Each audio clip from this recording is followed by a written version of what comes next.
Gusto mo mag-trending yung PSP? Hindi bibigay ko sa'yo. Sira yung tournament nyo. Wala na next round. Out na ako. Class, galit na galit sa taong binansagan niyang gasol kaya hindi nasisipot sa matira mayaman round 2.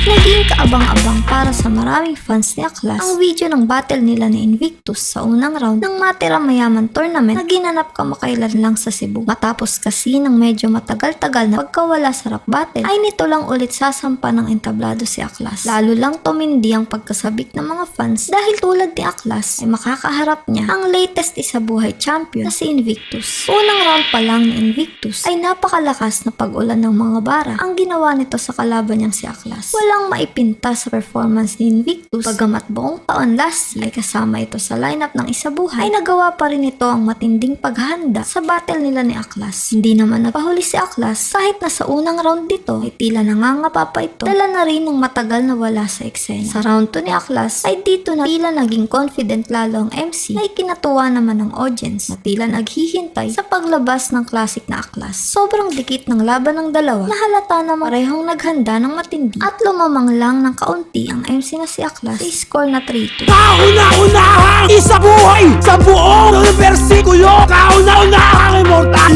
Ika'y pang 10 lamang. 10 taon na immortal. Ika'y 10 buwan pa lamang. Ngunit ilang araw matapos itong may upload, sunod-sunod na mga post ang pinakawala ng gigil na si Aklas sa social media nito dahil hindi umano na promote ng tama ang battle nilang ito ni Invictus. Ilang post pa mula kay Aklas kung saan tila galit na galit ito sa isang binansagan niyang boss gasol at tinawag pang baduy raw ang tournament nito. Kung hindi rin daw siya trip ng mga ito ay hindi na sana siya kinuha. Kung babastusin lang rin daw pala ng mga ito ang pag-upload ng battle nila. Wala na rin daw Aklas na babattle sa susunod na round sino man ang manalo kina Shay at Zaito dahil sa paglaglag ng mga ito ng battle video nila na in-upload ng palihim para hindi ma-hype at matabunan ng susunod na event. Dalawa silang kampiyon ni Invictus na malinis na naglaban pero hindi man lang daw sila nabigyan ng tamang promotion dahil tapos na ang kailangan sa kanila. Yung iba raw na battle promote nito ng maayos tapos pagdating sa video nila ay inilaglag lang daw sila nito. Pinakita lang daw ng tinawag niyang boss gasol na wala siyang bilang rito dahil ni hindi man lang daw siya nasabihan na uploaded na ang battle nila. Maghanap na raw ito ng ipapalit sa kanya para lalo raw nitong maipakitang wala itong kredibilidad na magpaliga. Hindi rin nakaligtas ang video editor boss gasol daw na mali-mali ang inilagay sa info card niya pati na ang pangit na linya niya na nakuha pa raw ilagay sa intro niya. Hindi raw alam ni Aklas kung ayaw lang ng mga ito sa kanya dahil masyado ng halatang pananabotahin ng mga ito. Pinaalala niya rin na hindi niya kailanman inoffer ang sarili at sa halip ay sila lang ang nag-imbita sa kanya kaya pumayag siya. Never rin daw siyang nalit sa call time nila na doon pa lang sana ay tinrato na siya ng mga ito ng patas. Naglabas rin ng saloobin si Aklas sa kanyang mga video na tila ba hindi niya mapigilan ang galit para sa tinawag niyang si Boss Gasol. Sa huli, tila nabigyan naman ng ideya ang mga fans ni Aklas kung sino nga ba ang tinutukoy nito dahil sa isang post niya ng larawan ni Phoebus na founder ng liga na PSP na tinawag niyang Lil Gasol sa caption. Ay eto na, upload na. Upload na pala yung battle ko. Di ko alam.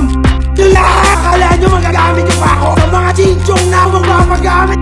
Porque bayad na, tapos na hindi na i-promote. Ay, Boss Gasol, pasaw doon. Walang promote. Tinarantado mo yung upload ng battle namin. Kag, sa flip na, lahat, pinupromote na maayos. Sa'yo wala. Huwag yung papanoorin battle ko, mga nyo. Kailangan di sila kumita doon. Basura rato sa akin. Inuulit ako may kinalalaban. Ayoko na. Kaya tago nyo naman yung battle ko, diba? Ayaw nyo sa power event nyo next week. Ay, di ko rin nyo alam. Ang sa marketing. Lalo ka na, Boss Gasol. Dapat one day na yan eh. Kung tinulang na maayo yan. Kaso talagang nilaglag ng mga ina. Hindi nyo na ulit ako makukuha. Sobrang na nag-edit.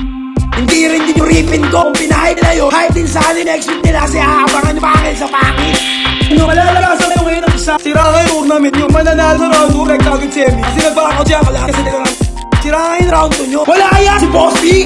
Si Gasol, gusto mo mag-trending yung PSP? Hindi bibigay ko sa'yo. Tablado na ako dyan. Wala nang next round. Out na ako. Tanggalin yung video ko dyan. Wala kang respeto, diba? Hindi ko deserve yun. Samantalang iba, 2 taon naman pinopromote. Sira kayo ng tournament nyo. Sa ibang balitang hip-hop naman, Lanzetta, inamin na naging dahilan kung bakit tablado na siya kay Enigma at sa Flip. Kasi hindi pa napanood ang video ng aming pagtalakay tungkol dito, i-click lang ang nakikita sa screen sa susunod na video ulit.